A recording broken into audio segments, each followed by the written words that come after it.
Hello and welcome to Femme Fatale by Helen. Today I have the most dearest friend here. She is my first attorney.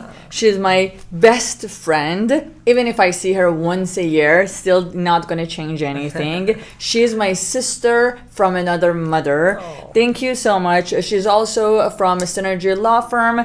Thank you so much for giving me your time and being here. You are incredible, and I appreciate having this opportunity to be able to do this chit chat with you in Femme Fatale by Helen. I love you. Mwah. Thank you. Thank you for inviting me here. Of course. So, if you introduce yourself, and then we go straight to the talk of the day. I'm Mary Terterov. I am a mother. I am a wife. I am a full woman who loves to live life. I'm a friend, a sister, a daughter, a lot of things. And I'm honored to be here because what I found in Helen 10 years ago, by chance, fully by chance, was a woman who taught me how to mother myself. And we have Mother's Day coming up. So she made me realize that I'm an adult woman and I can be my own mother. I can do things for myself. I can figure it out. And so I'm celebrating myself this Mother's Day and all the women around that helped me get there. Oh, wow. That was so beautiful. Oh, thank thank you. you. I'm very grateful that I had that impact on you. Yeah. So we can talk about whatever subject, but one of the things that we just talked about right now, because we both come from, we were so go-getter, we were hustler, we want to hustle so much, and then you ask me a question about if money or gives you the feeling of the success. So can you rephrase just what you said? So my question is, does money equal happiness? Which Happiness. I think happiness. Not security, not comfort. True happiness inside of you where you are aligned with yourself. Okay. And then my answer is, how do you define happiness?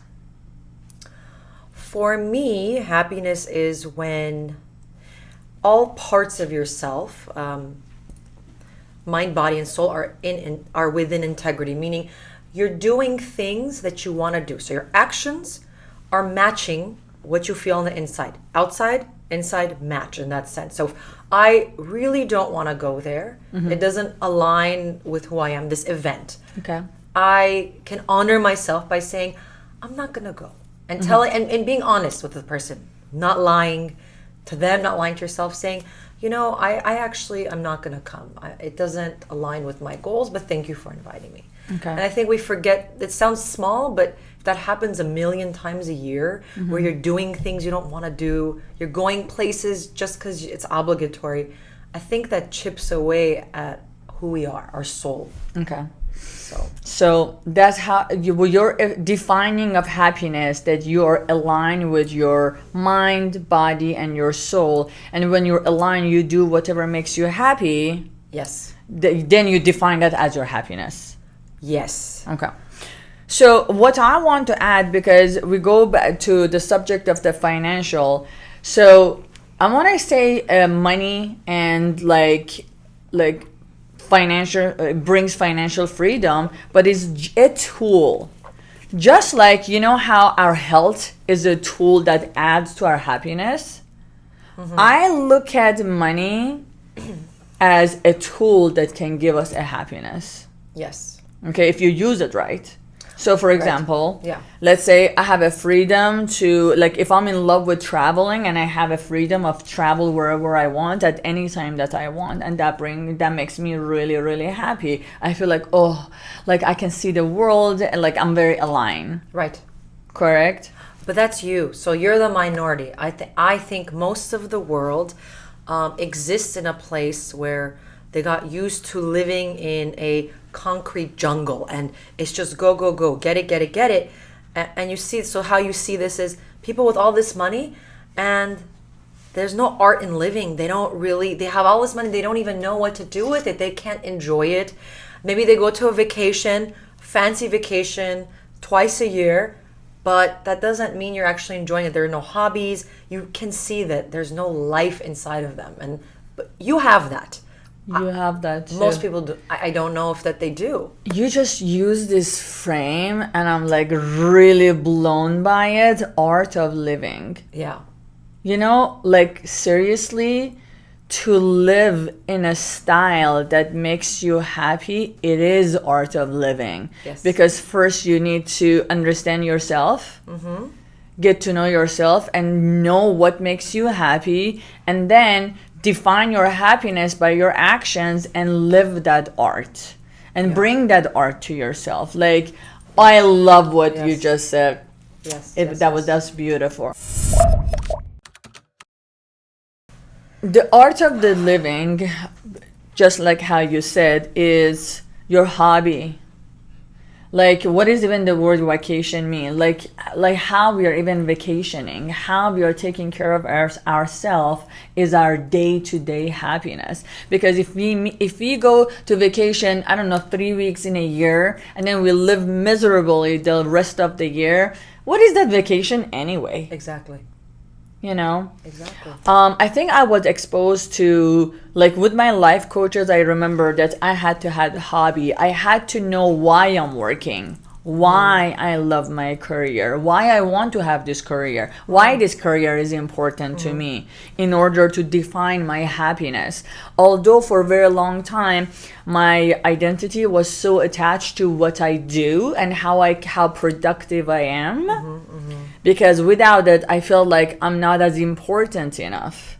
I'm not valuable enough if I didn't build all this in my career. But I got to a point that I realized my career is my career, and who I am as a person and my identity is not fully based on what I did. So I had to, let's say I'm going to another country and I'm dressed in a very casually, and then I can't demand getting treated the same way, let's say I get treated in my own office. And then it was like, what? Now I have a shock of like, why you treat me like this? I feel like a hot shit that, you know, so if I accomplish this, so I need a certain way of getting treated everywhere. But when you go somewhere that no one knows you and you are as important as anyone else is important, you're like, who am I? Right. And that's why I love that Helen and I did a writer's retreat together. Yes. So that's one of the ways I've learned to master the art of living for myself. It's a different equation for everybody. You like to paint, I like to dance. So for me, retreats have been a new discovery. And going on retreat, it could be a yoga retreat, a soccer retreat, a writing retreat. So Helen and I went on a writer's retreat, and that was a beautiful process because, like you said, we were in the same country. We were still here, but everybody there was from different walks of life. You know, no two people had the same job or same life. Some people had no kids. Some people had kids. Some were divorced, married. But we all had to kind of put our souls on the table. Yes. And we were all dressed differently too. We all had different styles, different incomes. But I felt in that moment we all put our souls on the table. And we had to exist in the same house. We were in the same house with everybody, including the instructor. And it was beautiful. And that to me felt like happiness in that space. And of course, you need money to do that. So going back to what you said, if you don't have the money, there's things you cannot do. That's for sure. But you know, I don't think majority of us, especially from where we come from, especially like we are Middle Eastern, the concept of money and how we treat money or how we feel when we have money or we don't have money, it's not the concept that we were taught about it, right? So for example, because we thought if we have money, our status is higher. Like we weren't trained, like if you have money, you've been gifted this tool to, you know, experience life with. And then, so, you know, like we got it all wrong, which we classified people. You're class this, you're class this, you're class this, based on how much money you have. But it's not about that. It's about the opportunity of experiencing life, the opportunity being able to produce different style of life. And then also because majority of time, like up to 50, 70, 80 years ago, the word entrepreneur was exception. You know, if you came from a poor family, you thought you're going to stay poor for the rest of your life. Or you came from a rich family, you thought, oh, you're going to live a rich life. We weren't exposed to, every single one of us individually are so capable that we can create whatever we want for ourselves. Right. So just figuring this part out, you're like, I can create abundance and money so I can choose the lifestyle that I want. You know, so I have an observation, and I have a question and thought. I was thinking what you said is true about culture. But here's the thing, so interesting. You were born in Iran. Yes. Right? We're both women of culture. I'm Armenian, but I was born here in Yes. a very Americanized culture. And it's crazy to think that we were both still brought up the same way in thinking that as a woman, you have to stay contained in this space, and anything outside of that is like you're crossing the boundary. You as a woman are crossing this cultural boundary. And it's shocking. A woman born in the United States, a woman born in Iran, you think it's radically different, but it's not. And that is sad. But it also tells me that the journey for women all over the world is pretty similar. It is very similar. Right? Like, I feel like this is a very good subject that you're touching. Just like how you said, we put our soul in the retreat and the table. Yeah. Everyone had the same needs. Yeah. Everyone needed the same recognition. For sure. Everyone needed same basic love. Trust, nurturing. Right. Like, we are the same, and then we still feel we're so different. And we're not. Yes. And we're not. And I wish there was a spiritual classes from the get-go when you go to the school for someone to teach you, oh, you're not different because you're Armenian or you're Persian or you're Chinese or you're white or you're black or you're European or Eastern European. We all are the same. Yes, I agree. But it's sometimes sad, and this is why you will see, this is why we have all these wars, this is why we have all this different culture and different, like, oh, I belong here or you belong there. And then we don't recognize, like, we are so, like, are one, you know. And then beside that, now as a woman, how much challenges coming from Middle East, especially for someone like me, coming to United States, like layers of obstacle, and as soon as I felt like, okay, I conquered all the layers, and then I realized, wow, shit, there's a different set of layers that now I need to overcome to do business or to get what I want in life. Right. So I want to touch maybe a little bit about womanhood and being a woman, and talk about how much suffering we go through. So if you want to identify top three struggle as a woman, either in business or as a professional or as cultural, what are the top three suffering as a woman that we have to go through? What will you say?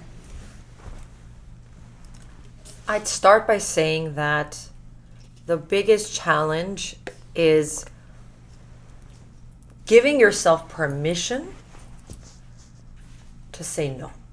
I don't want this. So saying yes was a big part of my suffering.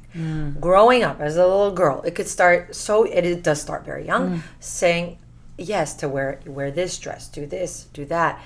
And then before you know it, you're 18, you're 23, you're married, go to medical school, go to law school. Okay, yes. I mean, that's very draining, and it drowns you. So the power of saying no, and you can only give yourself that power. Nobody's going to give you the power to say no. Nobody. Not even your own parents. Why would they? It's so convenient. You have to keep saying yes to them. It's so convenient. If you think about that, your husband, I have the most wonderful husband in the world, but what husband in the world wants you to say no to everything? The power to say no has to come from you giving yourself that permission.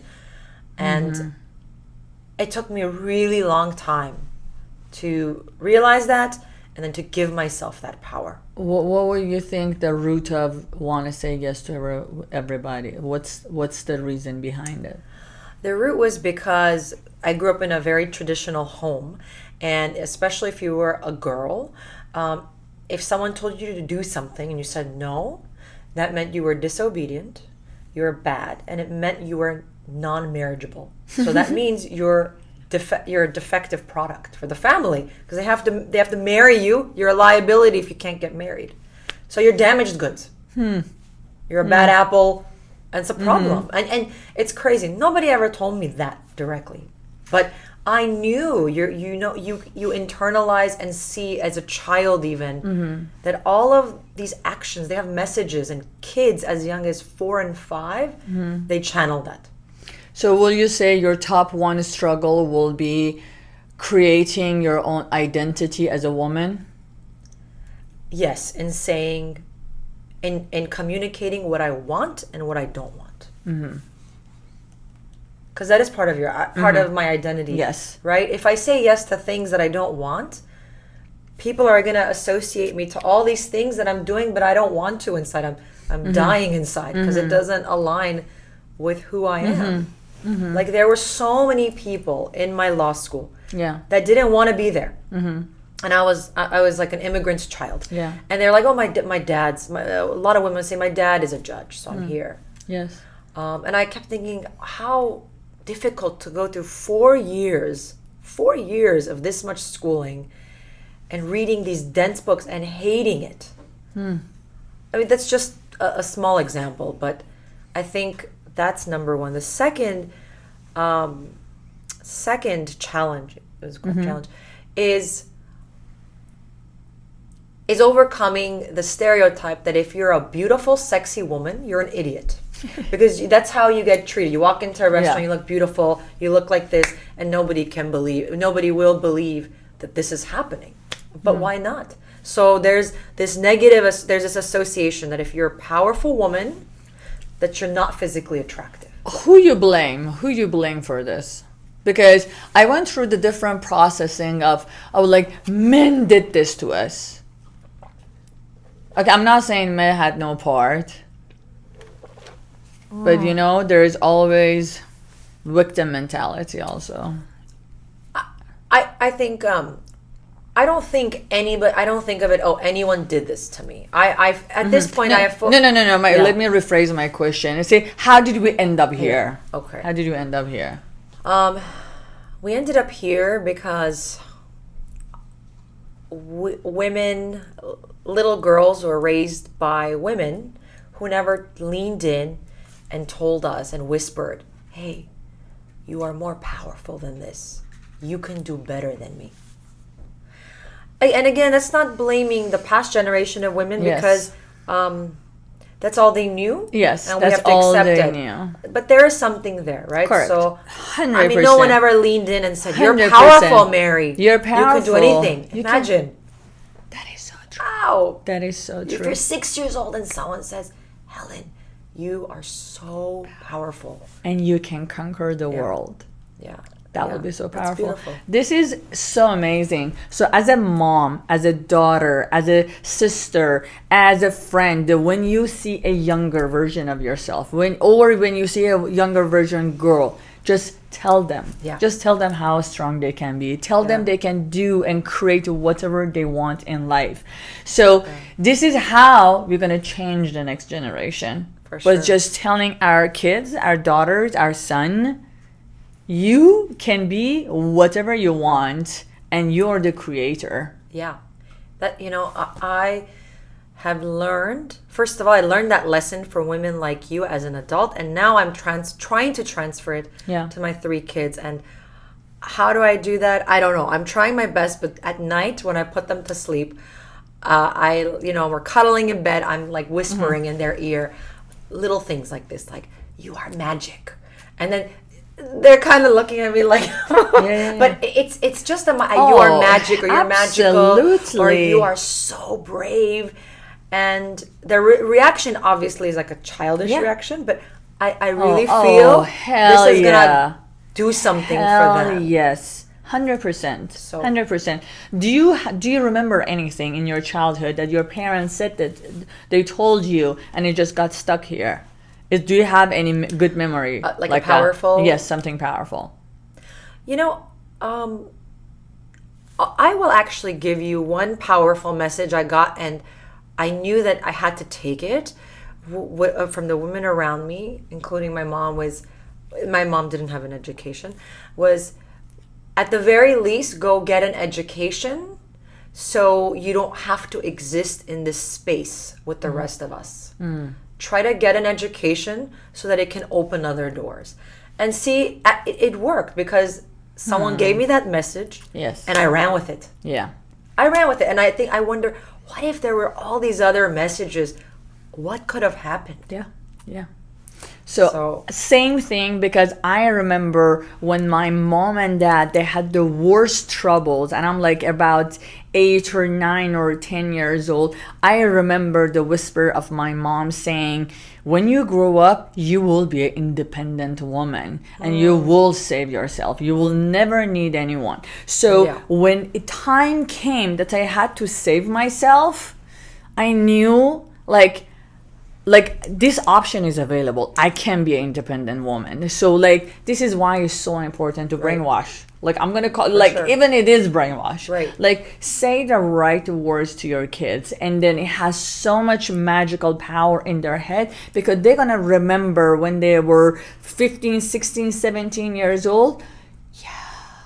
Right. Like it's gonna go in their computer. At the end of the day, our brain is a computer. There is a science. There is science behind it. And I like, as much as is like we want to take it like, oh, schooling or where we were raised, but we are a computer, and whatever you put in that computer is gonna come out. Whatever you program in that computer, you're gonna see the result, like how that kid is gonna use it later on in life.